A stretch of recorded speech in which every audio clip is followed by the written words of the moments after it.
Telangana foods corporation పనితీరుపై మంత్రి సీతక్క ఆగ్రహం వ్యక్తం చేశారు. తెలంగాణ సచివాలయంలోని తన కార్యాలయంలో టీజీ ఫుడ్స్ పై మంత్రి సీతక్క సమీక్ష నిర్వహించారు. అంగన్వాడీ చిన్నారులకు సరఫరా చేస్తున్న సరుకుల్లో నాణ్యత లేదంటూ వస్తున్న ఫిర్యాదులపై సీతక్క ఆగ్రహం వ్యక్తం చేశారు. అంగన్వాడీ చిన్నారులకు సరఫరా చేసే బాలామృతంను తయారు చేస్తున్న టీజీ ఫుడ్స్ పై ఎంతో బాధ్యత ఉందన్నారు. బాలామృతం ముడి సరుకుల్లో నాణ్యత లోపాన్ని సహించేది లేదన్నారు. నాసిరకం సరుకులు సప్లై చేస్తే కాంట్రాక్టర్లు సహకరించే అధికారులపై కఠిన చర్యలు తీసుకుంటామన్నారు.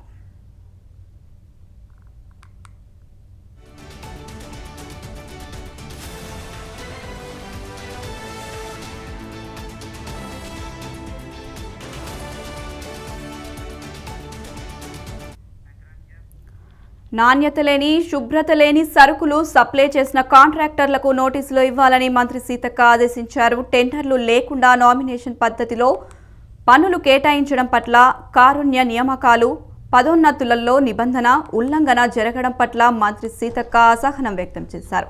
అధికారులు సొంత నిర్ణయాలు తీసుకోవడంపై మండిపడ్డారు. ఇప్పటికే 2 అధికారులపై చర్యలు తీసుకున్న తీరు మార్చుకోకపోవడం పట్ల సీరియస్ అయ్యారు. అధికారులంతా పారదర్శకంగా వ్యవహరించాలని, నిష్పక్షపాతంగా వ్యవహరించాలని ఆదేశించారు. లోపాలు పునరావృతమైతే కఠిన చర్యలు తప్పవని హెచ్చరించారు.